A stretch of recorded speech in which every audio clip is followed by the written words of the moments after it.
Welcome back to another edition of TOCA Backstage. I am so pleased and honored to have two of the group from Mostly Kosher. Would you please introduce yourselves? I'm Janice Mountainer-Markham, violinist. I'm Liab Sofer, lead vocalist and band leader. And guys, I thank you so much for taking the time. I know you guys are crazy busy, but I just want to give people a feel for your show that's coming up on November 3rd, day before my birthday. So not to pressure you to do happy birthday for me, but I'm just letting you know. So first of all, I love the name Mostly Kosher because to me it really exemplifies what you guys do because it's mostly kosher. But where did the name come from? Well, when we first came together not knowing what band name we might have. This was a one request from one space, oh my God, almost 9 years ago, and almost 10 years ago. So we didn't really have a name for ourselves. We were going through different options, and I think we made a list of Jewish words, didn't we? We did. We were trying to play around. and the first gig we've ever done was a satire of Garrison Keillor, or the Jewish radio hour. Prairie Home Companion type of thing. Yeah. So we had some skits to it, which added a lot of fun back when we were doing that show. And our trombone player helped us get to this delineation of some of us are Jews, not all of us are Jews in the group. We just called our good friends and our strong musicians that we knew we could rely on to make a really magical musical experience. So we're like mostly Jewish, but not fully. And then the other thing we got to is when you run and you're a Jew in America and you run into people who aren't Jews, but sometimes when we know something about a culture, it's like you meet someone, you want to say the first thing that comes to mind. And a lot of people will be like, oh, you're Jewish. Do you stay kosher? And, we all say the same thing, mostly. And our music is mostly. Yeah. Yeah, that's right. That's why I liked it. It's like when I was looking, because we had requests for bringing in the klezmer group, and so we've been doing at least one a year. And I was looking around and I found you guys, I think, online. And then I started watching some of your videos and I'm going, well, that's not klezmer. And then I watched another one. No, that's klezmer. And I was like, so I got the name Mostly Kosher. Right. So I guess my next question is, why klezmer? Well, what's funny is my background is actually more Mizrahi, even though my mother's side is Ashkenazi, but I grew up more with Israeli folk songs and whatnot. I would say your background's more Ashkenazi, and you, right? Yeah, I grew up playing more classical music, and then my dad, not only a classical pianist, but also a piano bar style pianist, jazz standard kind of person. And I honestly, even though my background, yes, Ashkenazi, didn't come into playing klezmer music really seriously until Mostly Kosher. You should probably tell how we started, at least briefly. That gig we mentioned was an accident. Tell the story. The gig we mentioned was an accident. It was I was a clarinet major in college, and I was also playing piano. I played piano at a wedding in a synagogue, and I schmoozed afterwards, which I tell people all the time. Without Yiddish words, musicians wouldn't have a gig, because if you don't schmooze, you don't get the gig. But that being said, the woman said, oh, you're young, you're a clarinet player and you're Jewish, so you must play klezmer, was her assumption. And I just never played klezmer really much before it, but of like a good young, hard and working, ambitious musician, I just fake it till you make it, right? So I said, of course I play klezmer. And then she said, you must have a klezmer band. And I said, of course I have a klezmer band. And then she's like, perfect. We're going to book you for our big gala next year. It's going to be the big hit of the year. Tell your band, here's the date. Can't wait. And I said, great. 19 years old. Yeah. And so I jumped in the car, and on my way home, I started calling all of my, university musician friends that were Jewish, ran out of them pretty quickly. So then started just calling the musicians. Like, I kept saying, you want to be in my klezmer band? And some of them would be like, sure. Some of them would be like, what's klezmer? And I'll be like, we'll find out together. But I knew what klezmer was. You know, we all know Fiddler on the Roof. We all have that idea of what klezmer music is, but we didn't know how rich it was until we used that opportunity to dig in. And so we just studied it like any recital you would in university. You just study a music that a professor gives you, and then you turn around and you perform, and what you've learned. And that was how we approached this. Is that a lot of us we studied it, and as we studied it, we decided we wanted to rearrange it and add to it and change it. And then from the first gig, we had a really exciting time on stage, and we've got like 5 or 6 more bookings right from that first performance. Yeah. And we realized there's something to this, but I think that it actually didn't come in the first gig, but it came much later that we found some connection to it, you know, in the spirit of it, that we're realizing that we're keeping to our roots, we're honoring the roots, but also like what we can create when we change the music is the new roots. It could be this year's modern Jewish folk music. You know, it's really true. I mean, when I talk to students, or when we do outreach, even things for high school students, when they think of folk music and you ask them about folk music, they'll talk about it as music of the past. And for us, we want to introduce the concept that folk music is present and even future, and that we're continuing the tradition of the folk music experience. Oh, isn't that true though, that folk music theoretically should be timeless, because it basically is storytelling and traditional, so you're just following tradition, right? Oh, I think I lost you guys. Okay. Could There you you say that go. again? We just lost. Yeah, it's internet problem. Okay, we might have to jump to a new connection here. Hold on.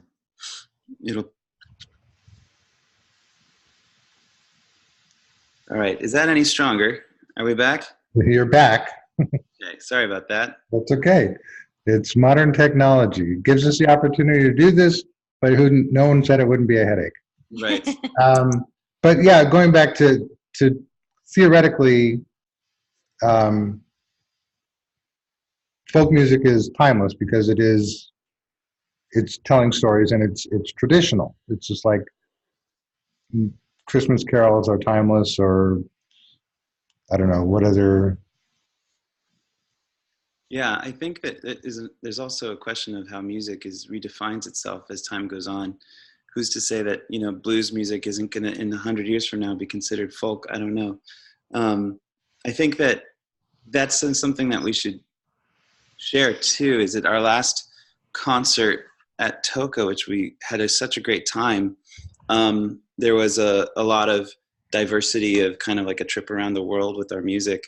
And I think what's going to be different about coming back to TOCA this year is a lot of the new music we've done has a voice of social justice in some of the words, because a new experiment we've been doing is, instead of just taking the folk music of Judaism and Jewish culture and like rearranging it, is we've been writing a lot of new originals with original lyrics and original concepts, but merging it with either traditional melodies or using traditional Jewish language poetry or verses to pull the content from. And so these pieces are either merging with it or responding to it. And that way it kind of brings the stories into the future, but tied in with what's going on today. We have songs about mental health, songs about people that might be vulnerable. We commentary on LA's homelessness. And it's all the same thing that folk music has always done, which has been a voice for those that don't have one.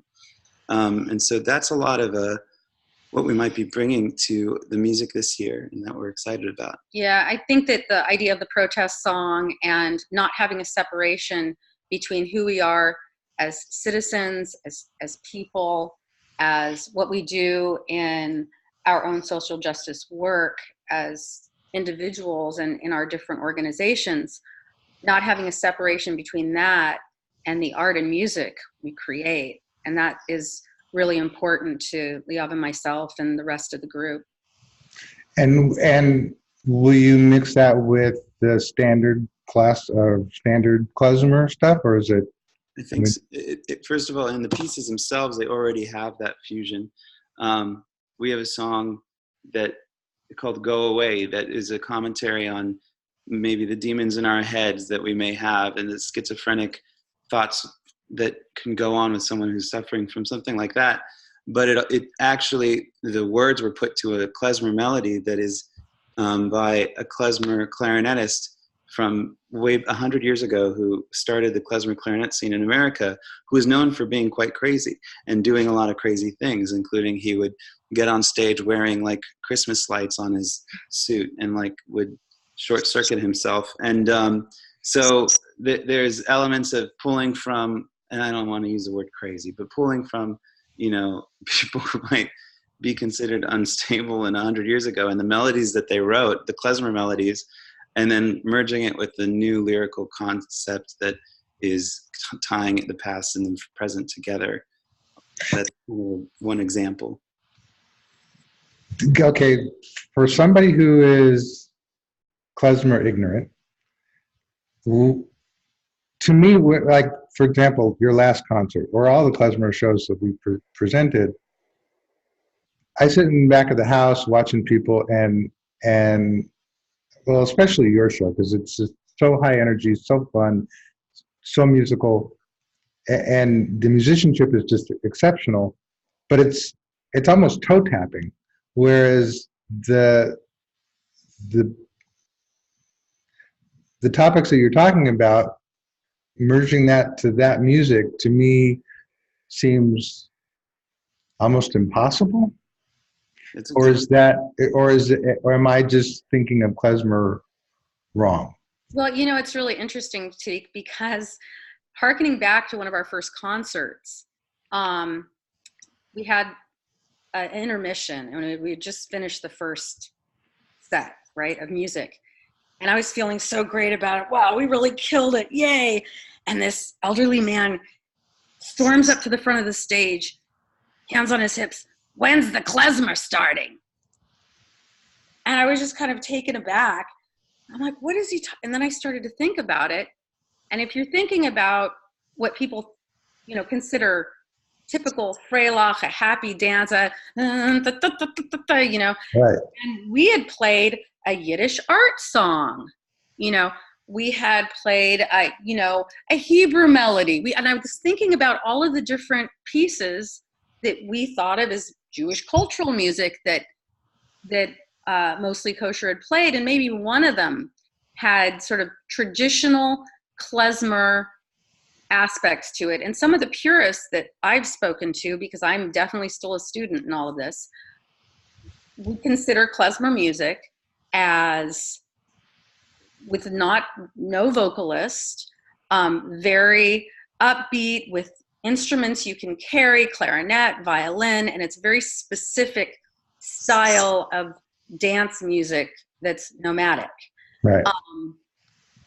And so we have, over the course of the years, for ourselves even, looked to define what is klezmer to us, how are we sort of allowed to define ourselves, you know, what are the limitations, what are the boundaries, and as we feed these themes, as Lial was speaking to, it is absolutely in line with the Jewish cultural musical experience. And you find there's a lot of lows and there are a lot of highs. There's not a lot of mids, to use a sound version. There's the pain and the suffering and being thrown out of countries and trying to find your way as an immigrant, which is also, of course, very universal. And then there is the joy and the elation.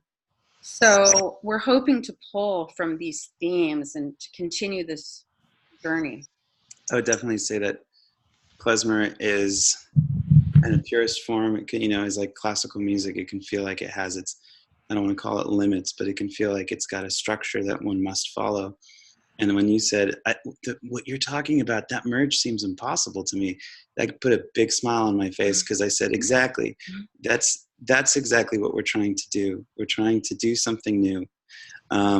You know, and I'm excited by the fact that it seems, you know, non-conventional. I'm excited by the fact that it would have to create some deep listening, and that doesn't change the toe tapping of it. A lot of times we have a song that's a very much a call to power. It's actually uses the Yiddish words Baruch Hate, which is from a lullaby that says, look at these candles, reflect in your Father's eyes. And as your Father rises up and says to you, we must remember to light these candles, because these candles carry the message of the past and the lessons we've learned from the past. And we must make sure to pass them on to the next generation. A very Jewish, you know, theme. And it's a lullaby that's been around for, you know, 80 years and or more. And we take it and put it to a high toe tapping Balkan experience, which is super high experience. And then we've responded with lyrics that continue to only unpack the concept of we all must not watch the world go by, but must always be acting to make our world stronger and a better place. And it's all of our responsibilities to continue to act. And so we've just lyrically continued to unpack it with a toe tapping beat and virtuosic lines with klezmer, and it's very klezmer lines and all of it that would be reminiscent of just some shredding musicians, but at the same time carries this chant that asks everybody to just rise up, you know? And so I love that, you know, of course the simchas, there's also the simchas in the happy themes too, that we bring in and that we hold on to. But I also like that toe tapping and dancing doesn't always have to be just focusing on one dimensional of emotion, but can create joy and love inside of your heart, but also can stand for creating new ideas and kind of push envelopes a little bit. Yeah, just to sort of add on to that, you know, of course we didn't create these fusions, you know, even in our research and, you know, music from the past, we think of, okay, who was this klezmer musician of America, you know, of that, just after that diaspora and pre-World War II, who were these people and where were they drawing their musical experiences from? Well, some of it was liturgical. Some of it was in shul. Some of it was from the jazz clubs. Some of it was from, you know, the old Russian folk melodies. There was an immediate pull of different genres and forces.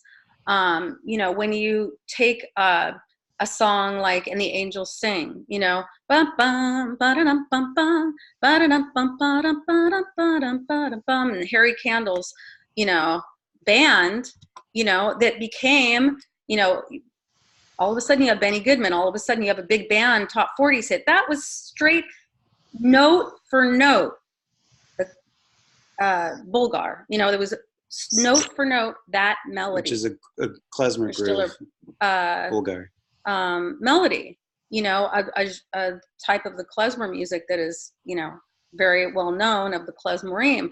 And so you have this fusion that is already there. And then the only other thing I want to say about that particular subject matter is we're also, you know, on the shoulders of, you know, the klezmatics and groups that came out of the 70s and 80s resurgence and revival, that were also mixing genres, that were also taking the Woody Guthrie and taking the klezmer tunes and having their own voice and have influenced us, inspired us, and continue to inspire us greatly. If I may, I know that we're just going and going. Sorry. Well, that's totally fine, because I didn't. I mean, I first of all, I don't want you to think that I was by any means like dissing what you're talking about. I was just, again, from a complete novice's point of view, which is part of the reason why I like doing these things, because I learn a lot about, you know, bands I book, but it's fascinating to hear you guys talk about it with such passion. So please feel free to continue. Well, then I'll say three things. One, another thing we have to reference is that klezmer, I just coming back to the toe tapping, klezmer was the music so much for celebrations, for weddings.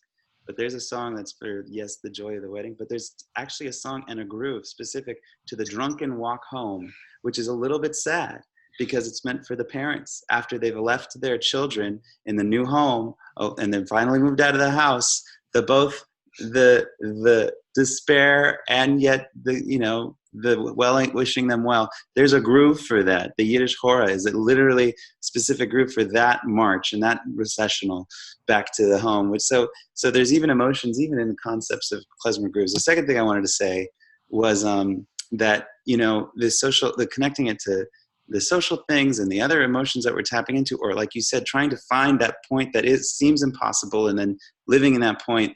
I think that's, in the end of the day, we have to also just admit that we're creative artists, and we're not purists of klezmer. We've studied klezmer in order to then use it as a medium to express our art, and our art is always trying to create something new. And I'm not going to lie when I say that Janice does a lot of work outside of Mostly Kosher in the social justice realm. She runs her Indivisible group in her neighborhood. She canvasses for the people that she believes in. And I do a lot of work with community service. I work with a lot of inner city youth and music education, and also with men and women surviving homelessness in different programs. And it's a big part of our lives. So that's, of course, how our artistic voice is starting to come out. So it's also a very personal thing. But the third thing I'd like to say, I completely forgot. That's okay. It'll come back to me.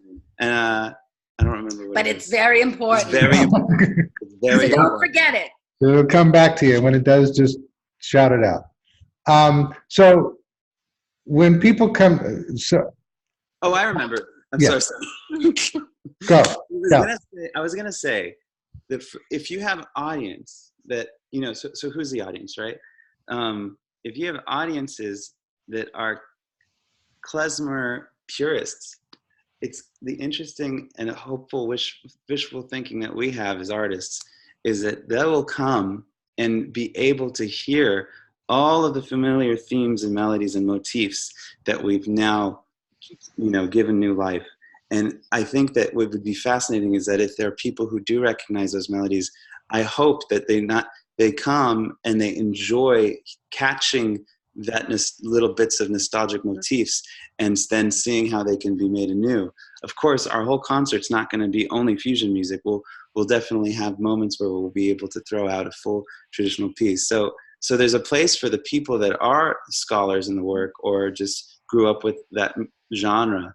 And then for the people that don't, know this work, we hope that the themes that have crossed over from just purist klezmer music will be an accessible bridge in, and that they will find themselves relating to the themes of modern today, and yet through this medium of klezmer, thus discovering a cultural sound that they haven't maybe been privy to. So we hope that the audiences can be both, and that actually can find that this place is a meeting ground to cross the bridge for cross cultures, cross genres, and intergenerational, and everything you can imagine. That's the third thing I wanted to say. I only wish there was a way to go back and rewrite the season brochure, because that, to me, sums up the show. Because last year, or not last year, but the last time we had you guys, people were coming up to me saying, "Oh, they were great. They were great." And some of them were, as far as I know, klezmer purists, and they were like, we had a great time, we loved the show. Other people knew nothing about klezmer and were coming up to me going, "Oh, that was a great show, I loved it." So you really are bridging gaps and creating, I guess, sort of almost a musical journey through different cultures, or through I won't just say the Jewish culture, because it sort of opens up everything just through the music. And to me, you guys excel in that, and so I'm looking forward to it. Thank you. But as musicians and as artists, what's your hope that people walk away from your concerts with? You want to go first? It's such a good question. We think about this a lot, because every seed of a musical idea that we have, it's not simple and straightforward. it's funny, you sit down to play, you know, Mozart string quartet or even a jazz tune, you know, there is sort of a roadmap in a sense, even if there's improvisation, speaking of on the jazz side. But when we have a seed of an idea and there's so many different ways we could go about it, like, well, if we just go purely, you know, traditional, then are we ignoring what our voice is? And if we go purely in the way of our self-expression, are we abandoning the tradition?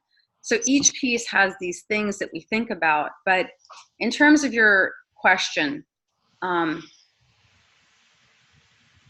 would hope that people walk away from our shows having a deeper understanding of the themes that we're getting across, especially now that we're getting even more involved in some of the issues that are important to us. For the people who have a lot of nostalgia for the Yiddish, for that section of our audience, I hope it gives them great comfort and joy to know that we take the study of the Yiddish music very seriously, and we want to honor it and we want to continue it.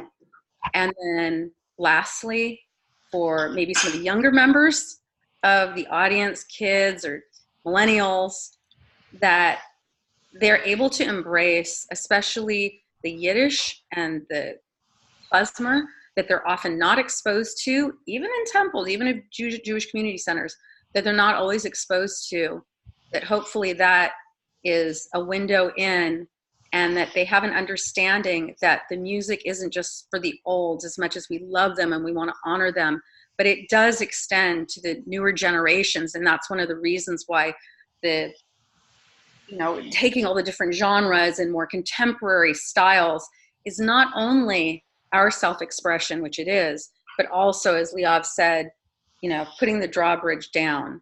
So I hope they're able to walk away from this owning it and feeling like it can be their music too.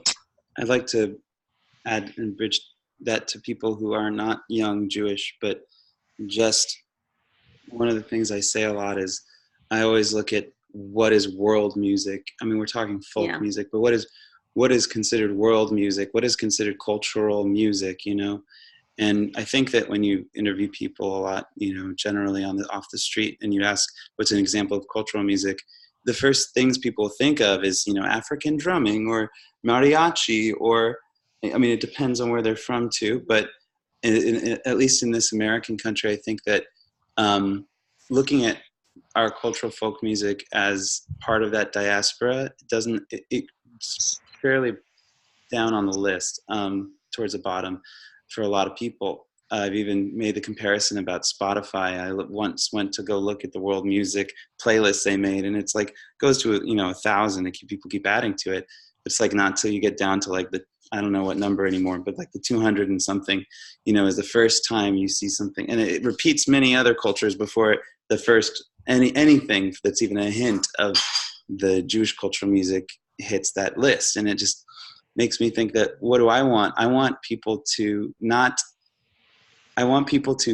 see our music as more of, this doesn't just belong to the religion of Judaism, but this also is a cultural music that can be enjoyed by everyone, just like you or I or anyone might turn on music that's not just pop music. We might actually, if you listen to KCRW, it's just an international experience more and more, and it's representing who we are. And Jewish music is global music anyway, because Jews live all over the world, and Jewish music, cultural music in South America is going to be very different than Iranian Jewish music, which will be very different than, music of Jews that ended up in Mexico City. And so I love that. That's one of my favorite things about Jewish cultural music.